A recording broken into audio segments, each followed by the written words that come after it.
Aquí empieza CiberClick, el programa semanal dedicado a la ciberseguridad producido por Click Radio TV. Sed bienvenidos y bienvenidas a esta 49ª edición del programa referente en España de este sector.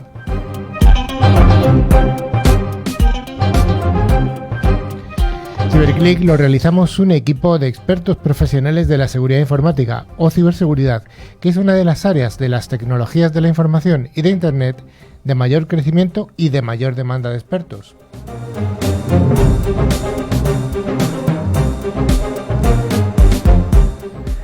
Desde CiberClick nos dirigimos a oyentes profesionales y también al entorno doméstico para resolver aquellas dudas que puedan afectar tanto a grandes empresas como a pymes y también a familias.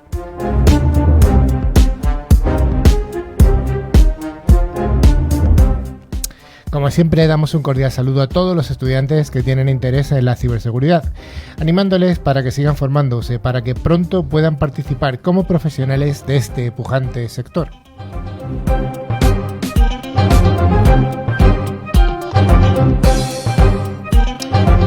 A lo largo de los siguientes 50 y tantos minutos desarrollaremos alguna sección de noticias, la sección de noticias semanal, y vamos a ver hoy en profundidad un aspecto de interés para todo el mundo, tanto para familias como para el entorno empresarial. Hoy el equipo que tenemos está formado por, a la derecha con camisa de cuadros y fajín azul, don Daniel. Hola, buenas a todos. Otra semana aquí, con ganas de hablar de noticias, de todo lo nuevo que hay en el mundo de la ciberseguridad. Lo nuevo y lo viejo también, ¿no? Porque, sí, también. Sí. A mi lado, Maribel con camisa clara y fajín azul también. Hola, buenas tardes. ¿Dispuesta a lidiar? Sí, bueno, lidiar, sí, se hará lo que se pueda. Se hará lo que se pueda, ¿no? A mi izquierda, a don Raúl. Buenas tardes, Carlos, muchas gracias por invitarme de nuevo. Hoy todos lleváis barba, menos yo. Tienes que hacértelo mirar. Sí, yo creo que hay algo que no cuadra, ¿no? Bueno, Maribel tampoco tiene barba. Gracias a Dios. Sí. Gracias a Dios. Sí. Y finalmente don Sergio, también con barba. Hola, Carlos. Sí, es que la barba ya es lo que se lleva. Sí, ya entramos al invierno, no hay que protegerse. Hasta el frío. La hibernación no perdona. La hibernación no perdona, no. Y finalmente al otro lado de la pecera está don Javi, sin barba. Eso es, sin barba por ahora, pero me la puedo dejar en cualquier momento, ¿eh? A mí además me crece de un día para otro. Yo me levanto y estoy barbudo. ¿Sí? Me voy a dejar perilla. Oye, igual a lo mejor en un circo tienes... El hombre barbudo. Sí, sería muy raro, ¿verdad? Sí. Y finalmente el que habla soy yo, Carlos Lillo, y juntos vamos a desarrollar estos 50 y tantos minutos para que estén llenos de contenidos interesantes.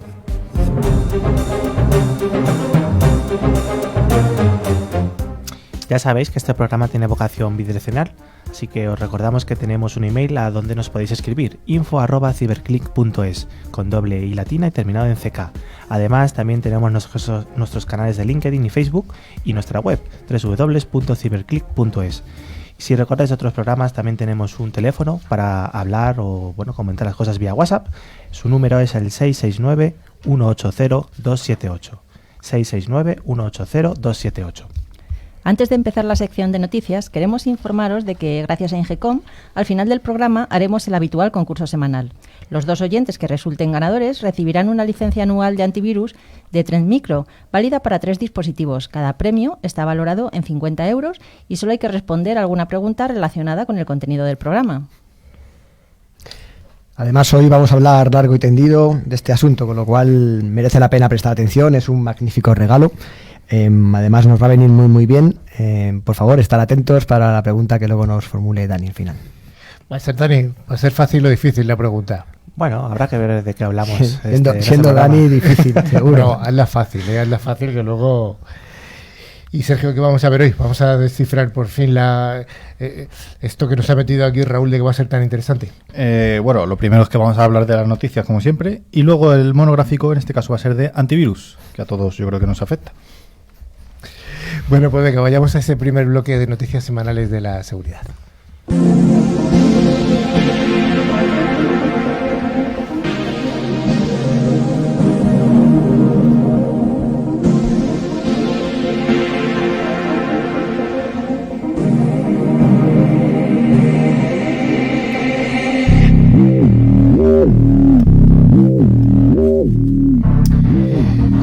La primera noticia nos habla de Microsoft, que nos está recomendando a todas las organizaciones que utilizan la versión de Microsoft de Windows 10 18.09 para PCs para que no instalen la actualización que salió hace unos días, en concreto el 15 de octubre. Es la segunda de este mes. Sabemos que son actualizaciones quincenales y parece ser que no se recomienda instalar esta actualización puesto que puede causar problemas de seguridad en los dispositivos que utilicen el Windows Defender Advanced Threat Protection, el ATP. Sí, como anunciaron el pasado jueves desde su página de soporte, Windows recomienda a todos sus usuarios que no instalen el parche de actualización que has dicho. No es de descarga obligatoria, por lo que este fallo no habrá afectado a todos los dispositivos. El fallo afecta a los PC con Windows 10, versión 18.09 y la versión para servidores Windows 2019. Así es, Maribel. Además, el motivo por el que recomiendan que no se descargue esta actualización es que podría inhabilitar las herramientas del servicio Advanced Threat Protection, ATP, de Windows Defender, el antivirus de serie del sistema, provocando que éste deje de enviar información para el control de la seguridad de dispositivos. Desde la compañía americana instan a que nadie descargue la actualización KB4520062, KB4520062, mientras que siguen investigando el problema y trabajando en cómo arreglarlo a mediados de septiembre, según fuentes... A mediados de noviembre. De noviembre, según fuentes de la propia Microsoft. Me estoy mirando a Dani, se está relamiendo diciendo, ya sé la pregunta, ¿no? Sí, no, pero esto, por ejemplo, es bastante curioso porque siempre recomendamos tener nuestros sistemas actualizados a la última versión, además en cuanto estén disponibles, pues un poco por protegernos de las nuevas amenazas que vayan surgiendo. Pero también lo hemos comentado en algunos otros programas anteriores, que tampoco también es tan buena idea tener la última actualización, la última versión o de seguridad o de cualquier otro sistema en nuestras aplicaciones, ¿no? Porque podemos tener este tipo de problemática, que deje de funcionar. Entonces, bueno, hay que balancear un poco. No significa que no tengamos la última, pero quizás no la última, ¿no? Fijaros que este aviso acaba de salir, hará un par de días, y la actualización salió la semana pasada. Bueno, pues quizás nos podríamos quedar en el punto anterior, ¿no? Yo creo que además hay que separar también uso doméstico y uso empresarial. Para un entorno empresarial yo nunca recomendaría instalar parches sin probarlos en un entorno de preproducción, porque puede ser como esta noticia, ¿no? que afecte de alguna forma al servicio. Este caso no es muy grave, porque al final, bueno, es cierto que deja de enviar notificaciones, pero el entorno sigue funcionando. Tenemos noticias, recuerdo una del mes de febrero también de Microsoft, que un parche de seguridad crítica en este caso afectaba al entorno operativo, de tal forma que entraba el equipo en bucle, ¿no? Controlar, suprimir, así hasta el infinito y más allá, sin poder nunca iniciarse. Recomiendo, insisto, siempre que en las políticas de parcheo empresariales tradicionales siempre se pruebe el parche en un entorno aislado y que veamos que esos parches no afectan al entorno productivo. Algún día tendremos que hablar del concepto de parcheado virtual. Me alegra mucho. Invítame. Ya te invitaré, no te preocupes, que es un tema que te gusta. Vayamos a la siguiente noticia, que nos habla de los disquetes de 8 pulgadas. ¿Quién ha visto alguna vez un disquete de 8 pulgadas? Supongo que tú, ¿no? Yo los he visto, pero pero como algo pretérito. Estamos levantando la mano, pero como estamos en la radio... Bueno, pues los disquetes de 8 pulgadas, que son anteriores a los de 5 y cuarto, y estos anteriores a los de 3 y medio, y estos anteriores a lo que hay ahora, que no existen directamente, bueno, pues son un tipo de disquete desarrollado por IBM allá por el 1967, de un tamaño muy grande, y eran flexibles además, tenían una capacidad, atentos, entre 150 kilobytes. 150 kilobytes. ¿Qué cabe ahí? Bueno, en los años 60 fueron una solución segura a prueba de hackeos y se han estado utilizando para el sistema de misiles nucleares de Estados Unidos. ¿Por qué? Pues porque no tenían direcciones IP, no eran hackeables a través de TCP/IP. Sí, estas unidades de almacenamiento se empleaban en los ordenadores Serie 1, que formaban los sistemas estratégicos automatizados de comando y control, SACCS por sus siglas en inglés. Es decir, son los sistemas que enviaban la orden a los centros de control para el lanzamiento de misiles. Esto me recuerda a la película Juegos de Guerra, ¿no? Tal cual, ¿eh? Tal cual, ¿eh? ¿Te acuerdas, Dani, que hablabas tú del fallo humano, ¿no? Y... Además, esto es como el gran paradigma de la informática, ¿no? De si funciona, no lo toques, no lo cambies, siga así hasta el infinito. Exacto. Entornos legacy, ¿no? También hablando del parcheado, ¿no? Sí. Bueno, además el reto de mantener los equipos que usan estos disquetes, junto al hecho de que los jóvenes no suelen tener tanta experiencia en estos formatos antiguos, muchos de nosotros no habíamos nacido incluso con este tipo de disquetes. Tú sí, Raúl. Yo no. Esto es del 67, yo soy del 76. No había nacido. Ha llevado además al Departamento de Defensa estadounidense a modernizarlos y sustituirlos, como no, por otro tipo de almacenamiento, bueno, pues más moderno. Y que no han hecho público. Y que no han hecho público, ¿no? Correcto. Claro, ya que estamos, ¿no? Pues ya decimos, bueno, sustituimos esto por una nueva versión, en fin. Al final, la problemática que tiene utilizar esos tipos de sistemas tan antiguos es que también el tiempo les afecta. Desde cintas que se desmagnetizan, que físicamente se van, hombre, carcomiendo no creo, pero seguro que habrá también bichillos que les afecten. En fin, que esto va perdiendo su calidad y al final, bueno, ¿cómo tienes repuestos de había esto? que además que protegerlos o almacenarlos con unos sistemas con una humedad determinada, con un rango de temperaturas específico, o sea que, bueno, sí que requería una cierta medida de contorno que otros sistemas actuales no los tienen, como los SSDs, ¿no? Por ejemplo. La siguiente noticia nos habla de que hay una operación internacional que ha utilizado el rastreo de la criptomoneda Bitcoin contra la pornografía infantil y ha desembocado en la detección de 338 personas relacionadas con el sitio web clausurado Welcome to Video, acusadas de integrar la mayor red a nivel mundial de intercambio de este tipo de pornografía en la web oscura, en la dark web.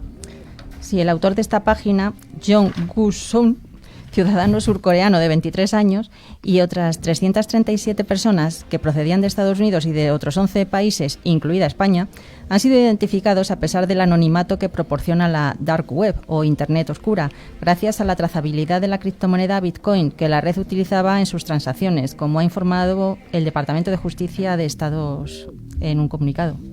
Sí, además, como bien dice Maribel, gracias al uso de técnicas avanzadas de trazabilidad basadas en las cadenas de bloques, que, bueno, para los que no sepan, generan las transacciones de criptomonedas, la investigación del Departamento Criminal del Servicio de Impuesto Interno, el IRS-CI de Estados Unidos, ha sido capaz de localizar al servidor Darknet empleado para la red de pornografía, ubicado, como decías anteriormente, en Corea.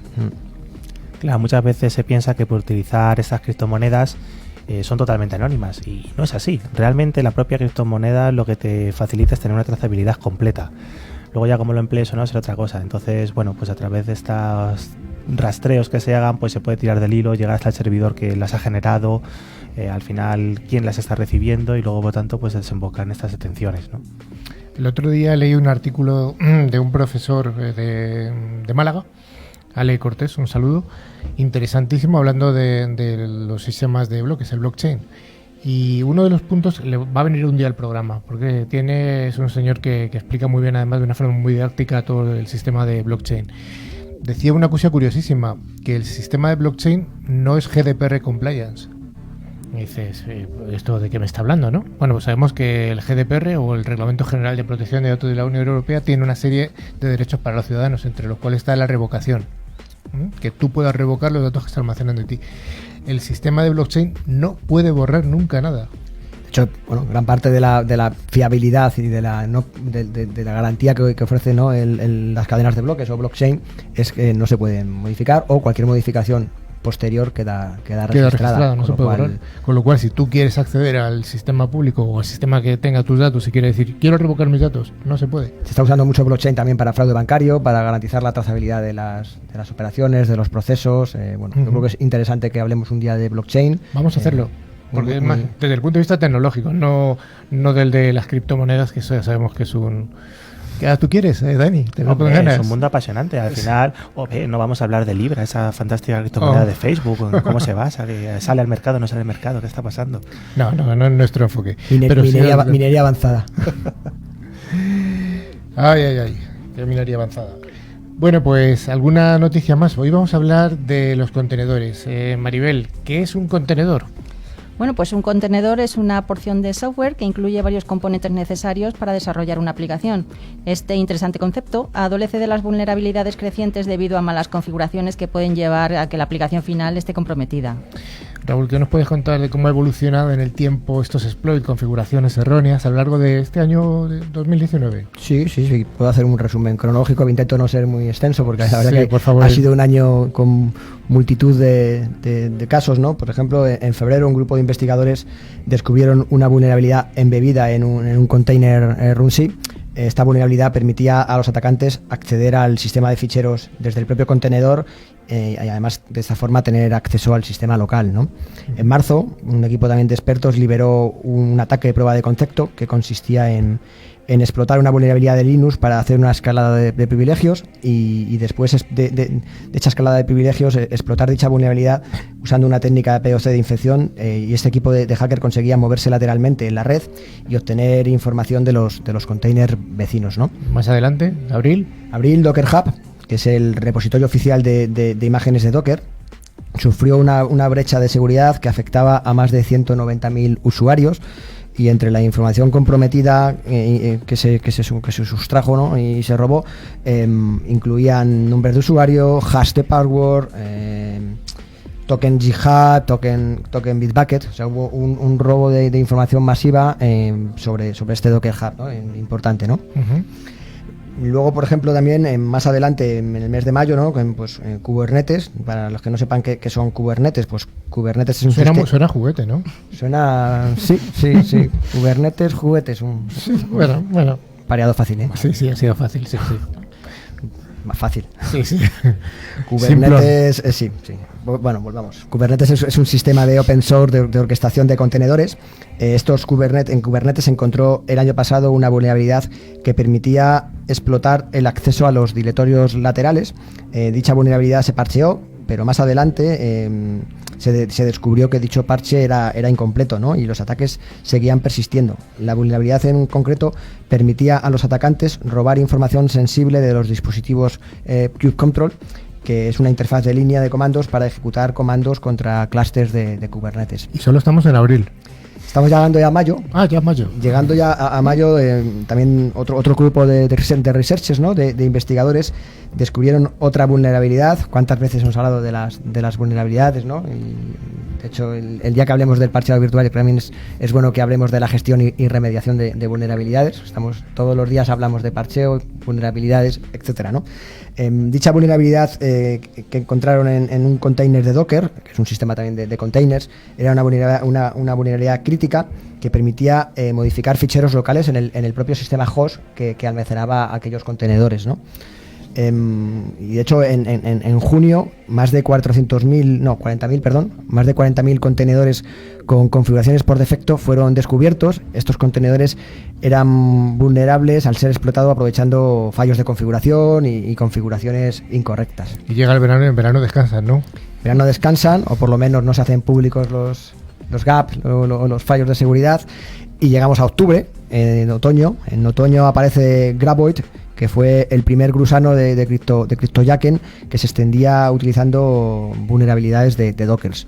Con el detalle además expuesto anteriormente, ¿no?, que permitía desplazamientos laterales, acceso a los ficheros del propio sistema que hostea los containers, etcétera, ¿no?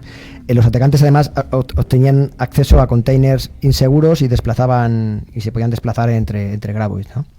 Sí, al final este tipo de aplicaciones que se utilizan mucho hoy en día, además habéis comentado bastantes familias, ¿no?, Kubernetes, Docker, Squay.io o cualquiera, se tiene en mente que son muy seguros porque son como grupos de aplicaciones que ya vienen preconfiguradas, que tú puedes utilizar en entornos virtuales de distintos sistemas operativos, que se supone que están securizadas, y no es así. Entonces requiere también que se integren en esos sistemas de gestión o detección de vulnerabilidades, porque al final, como hemos visto a lo largo del año, han salido muchísimas y probablemente haya muchas más, por supuesto. De hecho, es importante, muchas veces pensamos que al final un container o un Docker corre sobre un host, ¿no? El host puede estar perfectamente securizado, perfectamente parcheado y no tener ninguna disponibilidad, pero si el container es vulnerable, vamos a poder explotar ataques basándonos dentro de este propio contenedor, ¿no? Con lo cual es importante no solamente proteger y securizar el host que corre los contenedores, sino también los contenedores en sí.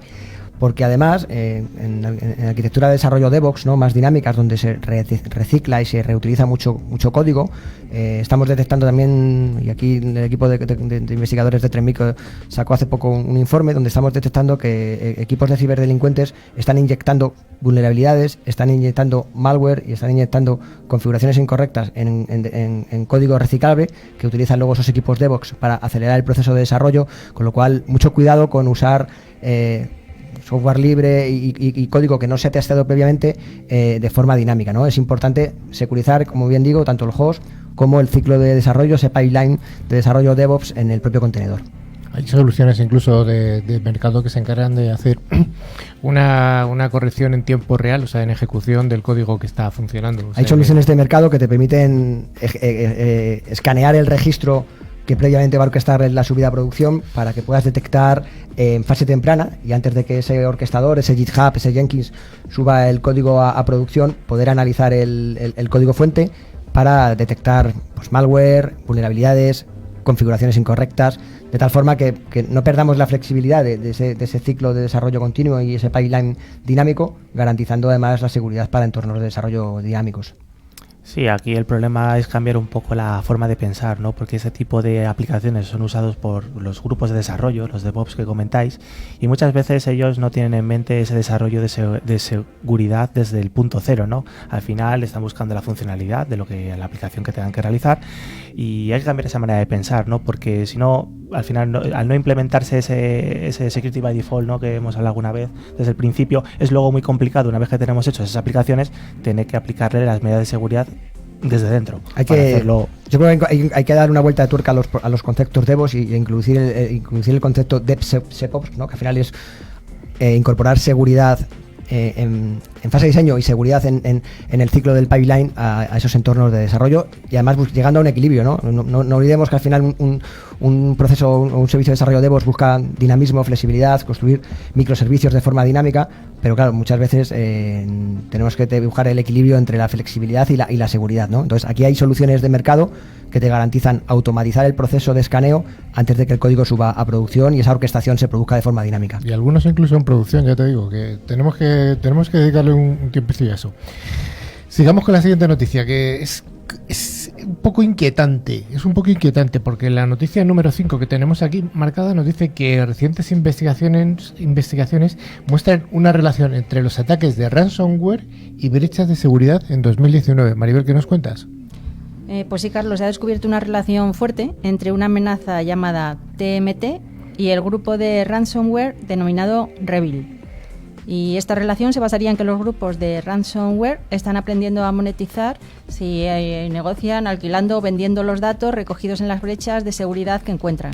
Es muy interesante porque hasta ahora siempre estábamos hablando de que los ataques de ransomware, una vez que te habían cifrado la información que fuera, te pedían una recompensa para descifrarte tu propia información, pero en realidad muy poquita gente paga, con lo cual han descubierto un negocio paralelo. El negocio del dato. Claro, dice, oye, ya que he cogido estos datos, los voy a revender a alguien o se los voy a alquilar.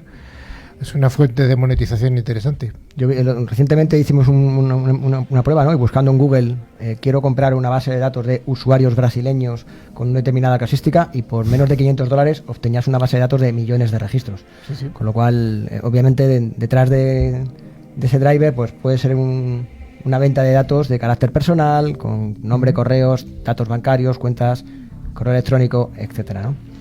Pues sí. La siguiente noticia nos habla de Avast. Avast es un antivirus que mucha gente conocerá y que utilizará, un antivirus gratuito. Y Avast es el propietario del CC Cleaner, que es un software que también se utiliza de forma masiva. Yo lo he utilizado en el pasado. Y parece ser que ¿qué ha ocurrido, Maribel? Pues nada, que una brecha que fue detectada el 23 de septiembre. Los atacantes habían comprometido las credenciales de acceso a una VPN usada por un empleado. Vaya, entonces no había medidas de autenticación suficientes. No, Carlos, no se está usando ninguna solución de autenticación de más de un factor, como solemos recomendar aquí en CyberClick. Raúl, ¿entonces qué pasó? Pues básicamente que los cibercriminales consiguieron obtener acceso a las redes internas de Avast, como bien decía Maribel, ¿no?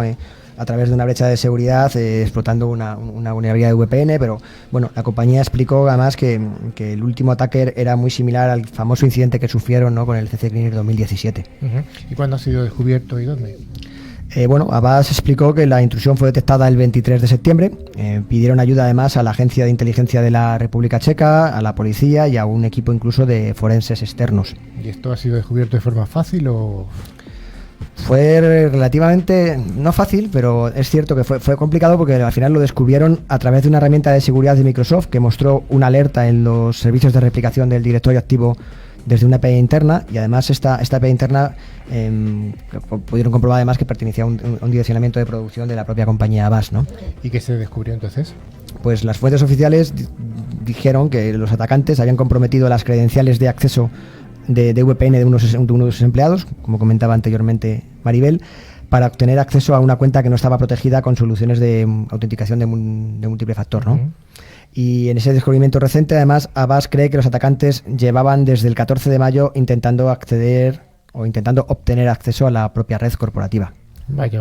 ¿Y cómo ha respondido al final Avast? Porque esto es un jaleo. Pues mientras se aclaren los hechos y el alcance, lo que Avast ha cerrado es temporalmente el perfil VPN de afectado. Además, el 15 de octubre la compañía ha publicado un nuevo update del producto, ¿no?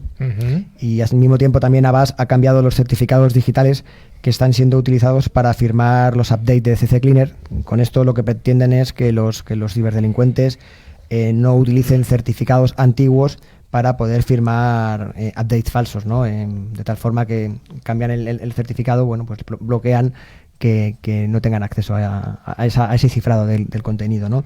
A día de hoy no está claro si el ataque ha sido realizado además por el mismo grupo que ya realizó el ataque en 2017. Y una nueva noticia de manos de ciberespías chinos en Microsoft. Si no hay ciberespías chinos o coreanos, un programa de ciberseguridad no es un programa de ciberseguridad. Le falta chicha. Maribel. Pues sí, Carlos. Un grupo de ciberespías chinos ha desarrollado un malware que altera las bases de datos de Microsoft SQL Server. Se ha creado un mecanismo de puerta trasera por la que los hackers se conectan a cualquier cuenta usando una contraseña mágica. Oye, Raúl, ¿qué es esto de una contraseña mágica y una puerta trasera? Bueno, la puerta trasera o backdoor, ¿no? En inglés, es una secuencia dentro de un código de programación de un software que permite acceder a un dispositivo, pues un ordenador, un móvil, un servidor o a una red sin que los sistemas de seguridad puedan detectarlo. La puerta trasera puede ser un error de programación o haberse creado a propósito por los autores del programa para realizar tareas de mantenimiento, de actualización en remoto, etcétera. Aquí también vuelvo de nuevo a juegos de guerra, ¿no? Recordemos. Bueno, y acordaros también que la NSA muchas veces obliga a poner estos backdoor en el software americano para, bueno, por si quieren, seguridad del Estado. Por si quieren entrar. Sí, ¿no? aquí el problema radica cuando la puerta trasera es descubierta por ciberdelincuentes y aprovechan dicha puerta trasera para acceder al sistema informático y realizar actividades fraudulentas, ¿no? También se consideran backdoor aquellos programas maliciosos que, una vez instalados en el equipo de la víctima, dan acceso de forma remota desde el dispositivo al atacante. Y luego preguntabas por la contraseña mágica. Dani, ilústranos. Es que esto de contraseña es Magic Password. Magic Password. Igual que decimos backdoor, Magic Password. Bueno, aquí tenemos dos cosas, ¿no? Por una parte se utiliza el backdoor para acceder al sistema y por otra parte, pues con esta Magic Password simplemente consiste en hacer, bueno, pues ejecutar un código arbitrario que lo que hace cuando se ejecuta es que ese usuario que puede tener los permisos normales y corrientes, no de administración ni mucho menos, un permiso pues para acceder o para leer simplemente. Al ejecutarse lo que se consigue es que se cambian esos permisos y se elevan hasta incluso llegar al punto de administrador. ¿Qué es lo que pasa? Que si por una parte tenemos un acceso remoto no autorizado del ciberespía que toque. Uno, simplemente uno. Por otra parte, al estar ya dentro, además consigue elevar sus privilegios, ser un administrador, realmente puede hacer cualquier cosa. Dos. Y fijaros que al final cuando tienes acceso con ese tipo de perfil, no hay nada que te vaya a alertar. Porque es un acceso autorizado, es un administrador. No, pues no, está no, metido en el sistema, está claro. hace cosas, ¿no? Entonces ahí está la problemática de simplemente llegar a detectar esta situación, ¿no? Luego ya poner remedio será otro cantar. Pero bueno, por eso es bastante peligroso. Oye, vosotros en este tipo de comandos que había, por ejemplo, en Stellar había unos famosos comandos en Microsoft que habían dejado los programadores, eran para juegos, que hacías una secuencia de comandos y te aparecía un jueguecito. Bueno, lo esos podemos considerar esos son los que son públicos, pero ¿quién te dice que no hay otras cosas que ejecute? Pero eso podemos considerarlo un backdoor. No. Blackdoor, perdón. No, porque eso al final lo que te hace es que te activa algún tipo de funcionalidad que no es pública. No, pero backdoor al final es eso, es abrir una puerta por atrás. O sea, activas algo así, pero para permitir un acceso externo, sin autorización, claro. Entonces, ¿esto a qué afecta, Raúl? Bueno, en primer lugar es importante, vamos a tranquilizar, es un ataque que afecta exclusivamente a servidores Microsoft SQL Server, pero además en versiones antiguas, versiones 11 y versiones 12. Yo creo que van ya por la 18 o 19. Correcto. De hecho, luego lo digo, pero bueno, la versión 12 es una versión de hace 5 años, ¿no?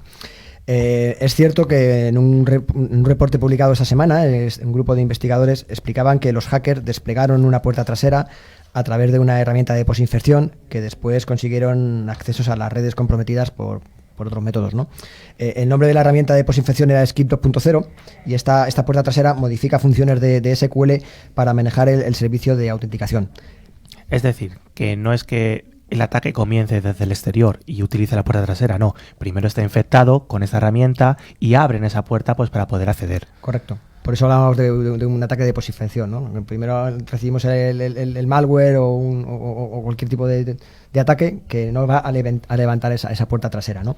Y además, bueno, hablábamos, ¿no?, que este Key 2.0 lo que hace es modificar las funciones de autenticación.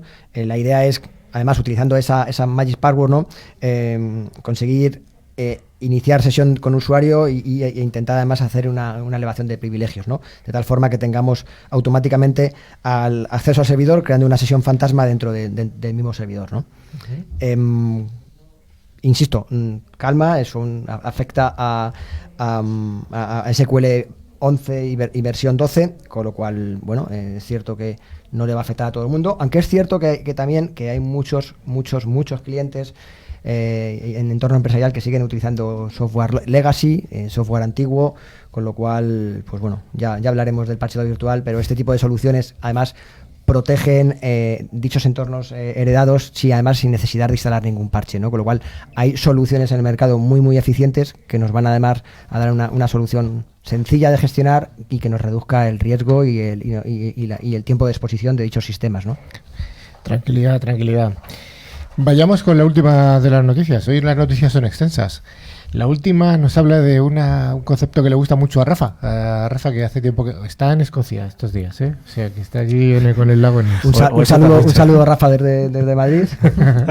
Un saludo a Rafa, vuelve. Bueno, a él le gusta mucho hablar de la esteganografía. Es que me sale fatal. Esteganografía. Sí. Que es utilizar un código malicioso oculto en archivos, en este caso, en el código malicioso oculto en archivos de audio WAV. Parece ser que investigadores de BlackBerry han descubierto recientemente este código malicioso ofuscado dentro de archivos de audio en formato WAV. Al parecer, los archivos WAV incorporaban droppers ocultos para decodificar y ejecutar posteriormente este código malicioso. Raúl, ¿qué es un dropper? Pues un dropper es muy sencillo. Se te cae, ¿no? Sí. Un dropper es sencillo. Es un fichero que lleva embebido dentro un código malicioso o un ejecutable. Básicamente es una técnica además de evasión para que no te detecten en primera instancia los antivirus tradicionales. La implementación del código malicioso conseguía en la mayoría de las ocasiones no corromper las estructuras fundamentales del archivo, permitiendo su reproducción sin anomalía reseñable o pérdida de calidad. En algunos casos, el código malicioso provocaba colateralmente que el contenido reproducido fuera ruido blanco. Además, el análisis de los investigadores revelaba que el código malicioso estaba relacionado con un mining, ¿no?, concreto, que además también se había hallado evidencias de que en los archivos maliciosos del código directamente del famoso framework de explotación de Metasploit, ¿no? Concretamente, el código encontrado se encargaba de generar una conexión reversa y entregar una shell, una línea de comandos o un acceso al atacante. La variedad de aproximaciones válidas para la inyección de estos payloads demuestra la viabilidad de la esteganografía, que mira que me cuesta, como vector de infección a través del ocultamiento del código ejecutable en prácticamente cualquier tipo de archivo, siempre que el atacante sea capaz de no corromper la estructura fundamental del contenedor. Claro, ¿cuánta gente no se ha intentado descargar de manera más o menos legal una película que luego resulta que era de todo menos una película? Y ese de todo podía ser incluso pues un virus, por ejemplo, un malware o algo por el estilo. Entonces, sí, el ocultamiento de ficheros maliciosos dentro de otro tipo de estructuras pues es bastante habitual. Puedes embeberlo en un Word, en un PDF, en un BMP, etcétera. Al final es una técnica de ofuscación. Efectivamente. Pues bueno, pues hasta aquí la sección de noticias y vayamos con la siguiente de las secciones, la sección de ciberseguridad en la empresa.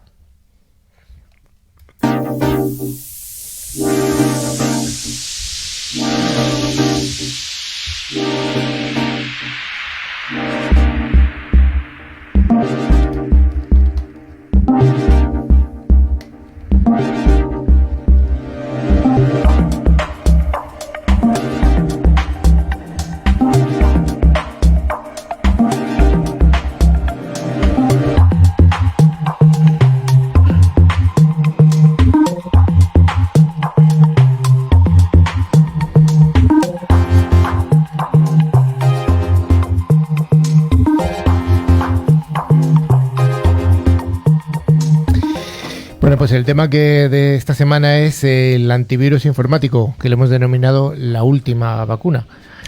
Hoy tenemos un tema que es interesante y que afecta a todos y a todas, y no es otra cosa que los archiconocidos antivirus. Y es que, aunque es un tema que puede parecer viejo, de hecho, en parte ya hemos comentado algunas diferencias entre los antivirus gratis y los antivirus de pago, pero al fin y al cabo es una defensa importante que tenemos o deberíamos tener en todos nuestros equipos de trabajo, portátiles personales e incluso en los móviles. Debemos entender cómo funcionan y qué es lo que hacen. Sergio, si tuvieras que definir qué es un antivirus y sin enrollarte mucho, ¿qué nos podrías decir? Pues en 4 palabras, un antivirus pues es un programa que ayuda a proteger a un ordenador contra la mayoría de virus, de gusanos, de troyanos y otros invasores indeseados que puedan afectar a nuestro equipo. Bueno, esto es un poco, la palabra viene pues como el antivirus biológico, real, ¿no? Que nos hemos infectado con un virus, vemos ahí un poco las consecuencias, estamos malos y demás, y entonces cuando pues, nos ponemos intentar poner remedio con un antivirus, ¿no? ¿Cuándo aparecieron los virus? Pues si nos remontamos en el tiempo, más o menos durante los 80, que es cuando aparecieron las tecnologías de intercambio de información digital, como los disquetes que habéis comentado antes, y más adelante Internet, pues bueno, el contacto entre muchos ordenadores era una realidad. Y claro, bueno, pues esto trajo consigo la aparición de virus, de spyware, de malware y otras formas de software perjudicial que bueno, pues que entran sin consentimiento del usuario en una máquina y causan diferentes tipos de daños, como pueden ser, pues bueno, desconfiguraciones, borrado de archivos personales, secuestro de información privada o cualquier otro inconveniente que se nos ocurra. Bueno, una vez remontados en el tiempo a los años 80, ¿qué es lo que pasó a continuación? Pues que cuando se detecta la enfermedad, pues llega el remedio. Al final, bueno, tienes que adquirir un virus informático, que al final, bueno, está ofrecido por Antivirus. Antivirus. Sí, que te había entendido virus informático. Digo, ese juez. No, mejor no comprarlo, que ya viene gratis. En la dark web se puede encontrar de todo. Sí, son gratuitos los virus, sí. Pero bueno, al final, bueno, pues eso es un antivirus que ofrezca alguna empresa de programación comercial para garantizar primero la protección y limpieza de nuestro PC y luego además, bueno, pues mantener una monitorización. En caso de no tener uno, el usuario corría riesgos de daños al sistema y de esparcir además el virus que bueno, durante los diferentes de la red a través de virus, o sea, de correos o de disquetes, etcétera. Sí, además siempre se ha dicho a lo largo de los años que las propias empresas que fabrican los antivirus han sido los responsables de popularizarlos o desplegarlos, o que es una mentira sin fundamento. Eso es una leyenda urbana absoluta. Bueno, no te creas, porque al final siempre cuando se ha visto un virus como muy dañino, ¿no?, que afectaba bastante, oye, al poco tiempo ya tenías un fabricante que decía, no te preocupes que mi solución es capaz de detectarlo y protegerte. Pero esto es como decir que los laboratorios de medicamentos producen nuevas enfermedades, por favor, hombre. Dani, discrepo profundamente con ese. Bueno, yo he dicho que es una leyenda que lleva muchísimos años en activo, a la que yo le doy bastante verisimilitud. Yo le doy bastante. Dani en versión terrorista. No, pero bueno. No comparto. Bueno, ¿cómo afecta a un usuario un virus, Dani? Pues mal. O sea, mal, ¿no? Afecta mal en general. O sea, malamente. Sí, esto pues lo he dicho antes, Sergio, desde una desconfiguración de nuestro propio sistema, por ejemplo, que nos bloquee totalmente el acceso, incluso ahora que es la parte más moderna que estamos viendo con el tiempo, ¿no?, esos ransomware que te cifra la información y te pide un rescate. O sea, tenemos un poco de cualquier tipo, ¿no? Te eliminan tus archivos personales, en fin, pues al final problemas por todos lados. Entonces, bueno, pues es una cosa que hay que protegerse, obviamente, porque es bastante peligroso, ¿no? Uh-huh. Imagínate, ya no solamente estamos hablando de un sistema personal, sino en una empresa, ¿no? Al final los virus, una de sus particularidades no solamente es bloquear o hacer la maldad que tengan en mente, sino que también intentarán expandirse, ¿no?, para hacer el mayor daño posible. Pues imagínate, es una empresa, este tipo de infección se distribuye por todos sus puestos de producción. Puede afectar hasta ese punto. Entonces, que te paralice la propia empresa fabricar lo que tenga que hacer. Yo creo que eso es importante, ¿no? Muchos ataques, bueno, no todos los ataques son virus, hay muchos tipos de ataques, ¿no? Sí. Pero bueno, hablando de virus, hay virus que afectan profundamente la capacidad productiva de las empresas. Imaginemos un segmento grande de usuarios infectados que no puedan trabajar porque afecte al rendimiento, porque se encripte su información, pues, etcétera, ¿no? Puede sufrir un impacto económico muy grande porque la capacidad productiva Y seguimos hablando desde el endpoint, ¿no? No hace falta que vayamos luego a los servidores, ¿no? Que hay distintos tipos de ataques, ¿no? Pero incluso desde el propio punto de vista del usuario final, un virus puede hacer mucho daño en pérdida de capacidad productiva, ¿no? Oye, Sergio, seguro que se puede distinguir varios tipos de antivirus. ¿Cuáles son o cómo es? Pues claro, o sea, al final tú piensas que un antivirus es una medida de apoyo básica, que ojo que no es lo mismo que suficiente, para un sistema de seguridad personal, al lado de firewalls o detectores de spyware, por ejemplo. Al final, bueno, pues como en otras categorías de software, también es posible, pues obviamente, encontrar antivirus gratuitos y otros comerciales de pago. Normalmente los productos, monitorizan las actividades del virus en tiempo real y hacen verificaciones periódicas o de acuerdo con alguna preferencia pues que pueda tener el usuario. Oye, ¿qué hay acerca de su uso online, que está muy de moda? Pues bueno, además de tener instalado un programa de estos un antivirus en local, también sería interesante usar un antivirus online, que no necesita ser instalado en el ordenador. Es útil en el caso, sobre todo, de que ya se haya sufrido la infección, porque algunos virus y programas maliciosos pues impiden el funcionamiento correcto de los antivirus normales y clásicos.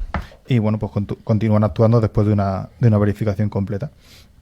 Entonces, los antivirus online también pueden ser útiles, por ejemplo, en sitios donde se necesita usar sistemas desconocidos o al menos sospechosos, como puede ser pues un ordenador compartido en un cibercafé, por ejemplo. Que ya no existen, yo creo, ¿no? Cibercafés, no sé. Pocos. En España no lo sé, pero hay países del mundo donde siguen existiendo los cibercafés. Hay que viajar más. ¿Alguna clasificación? Sí, además, ahí un poco al hilo que comentaba Sergio, es muy importante tener un antivirus en la propia, como una aplicación instalada. O sea, no puedes sustituir un antivirus online este tipo de actividades, porque al final, si nosotros utilizamos un antivirus online, solamente haremos un análisis, una desinfección en ese momento, ¿no? Un poco bajo demanda.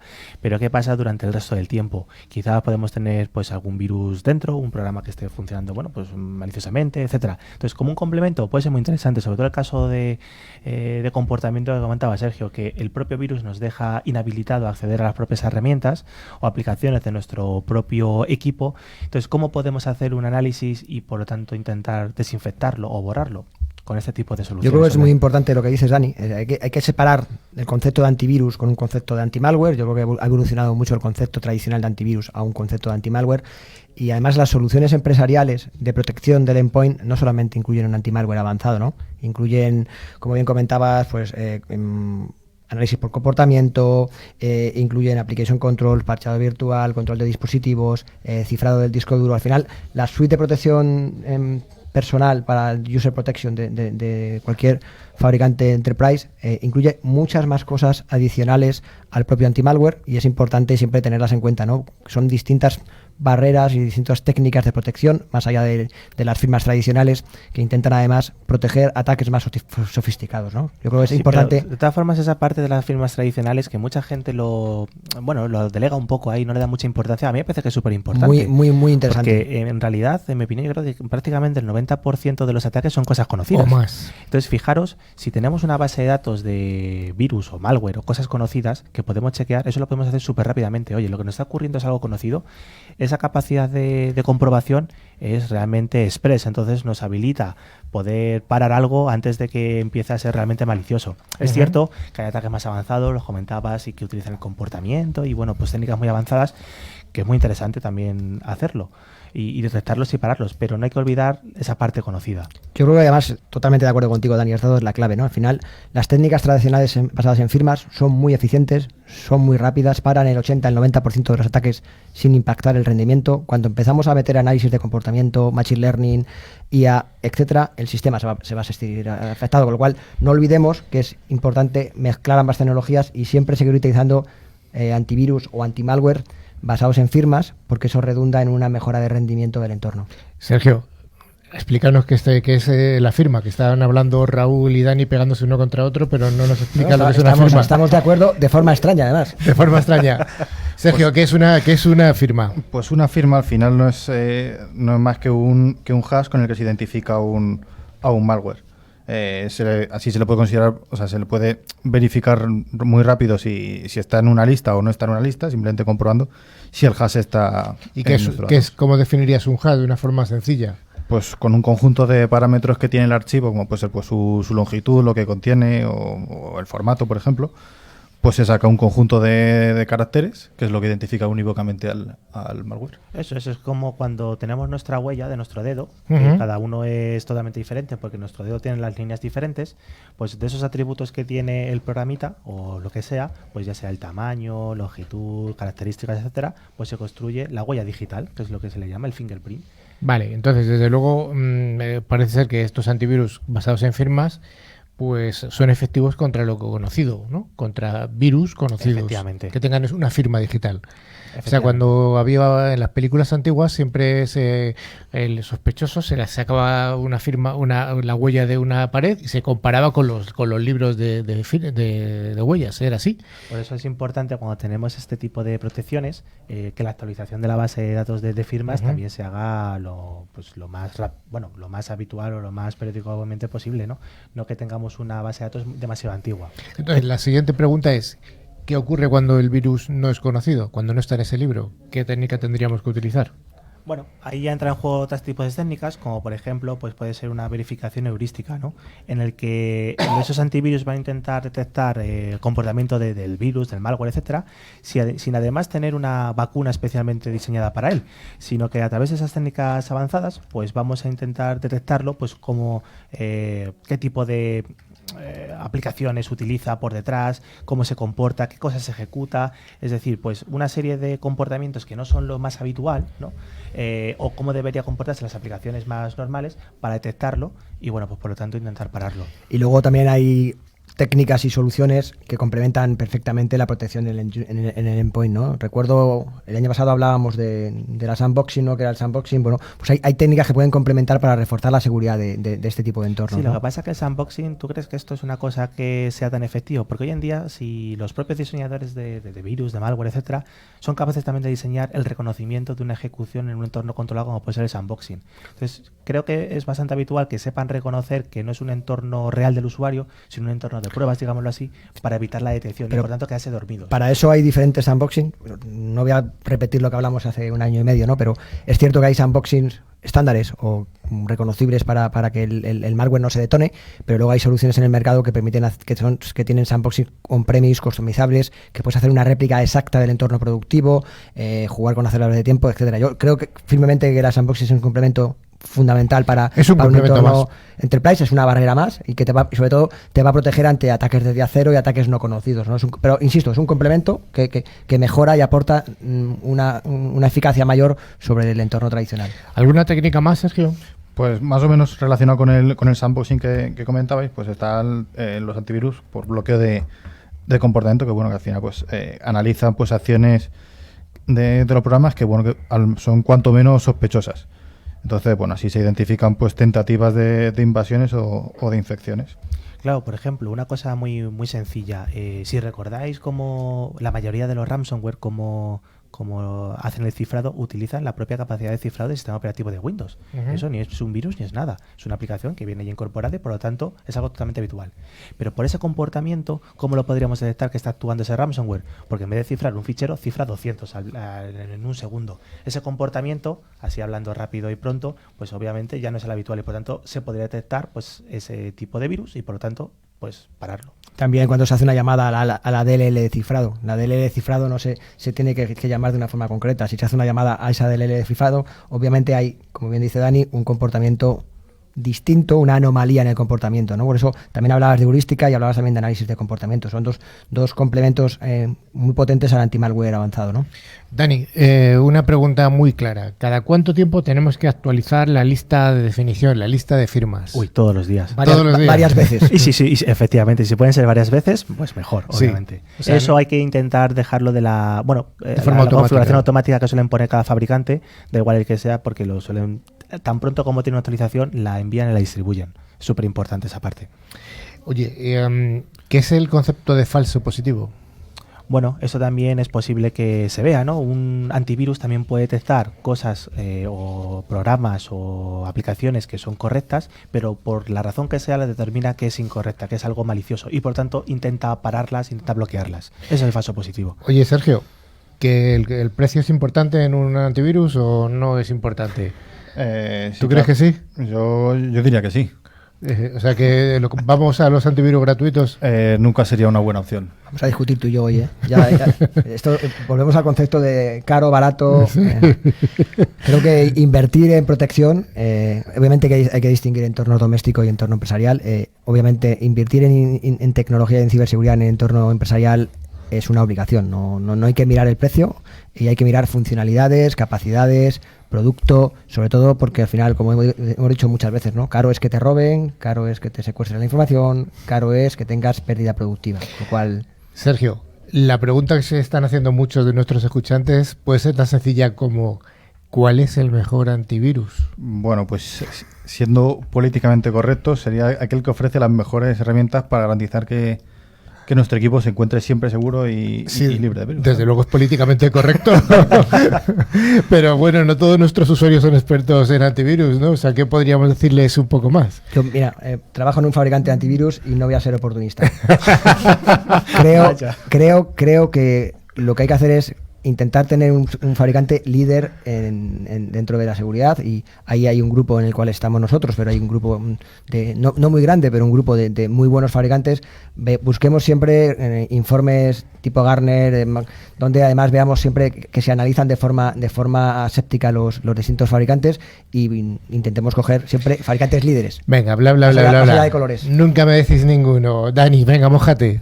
Hombre, yo diría, por ejemplo, si estamos en el entorno privado, para uso doméstico, una recomendación bastante buena suele ser el gratuito que viene con Microsoft, el Security Essentials. Es bastante bueno porque no se interfiere mucho con la usabilidad, es decir, que deja al usuario trabajar tranquilamente, no genera falsos positivos, y realmente todos los tests que se hacen lo suelen calificar bastante alto. Es cierto que es gratuito y por tanto nunca va a poder tener la calidad de un antivirus de pago.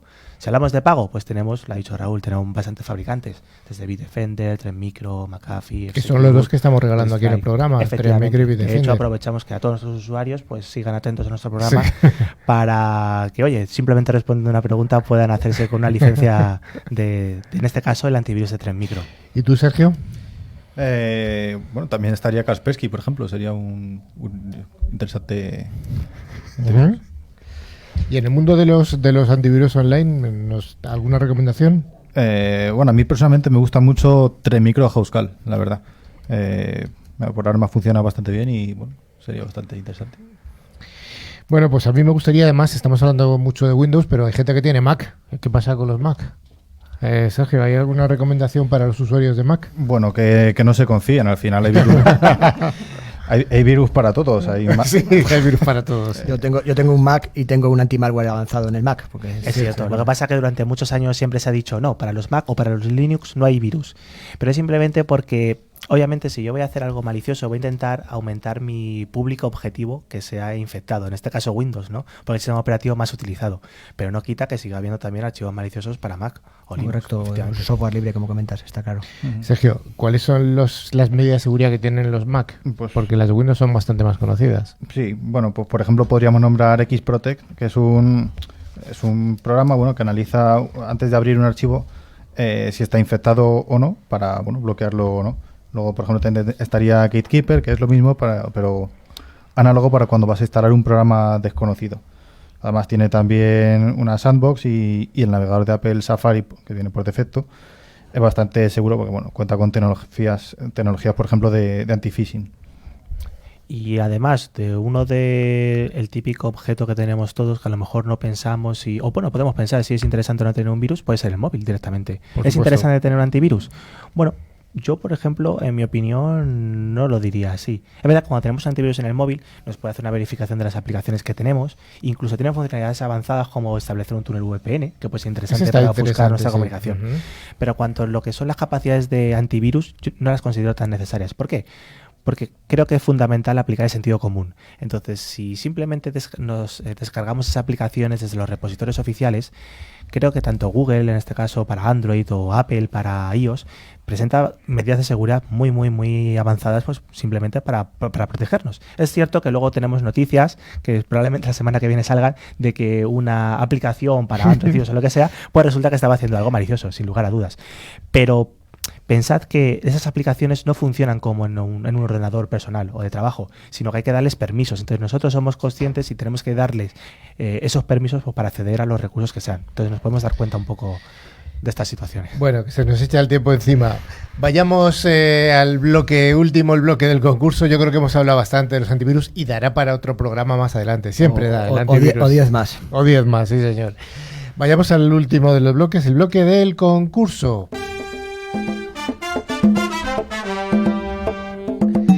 Pues gracias a Engecom, mayorista de valor, vamos a sortear 2 licencias anuales del antivirus de calidad profesional de Tren Micro.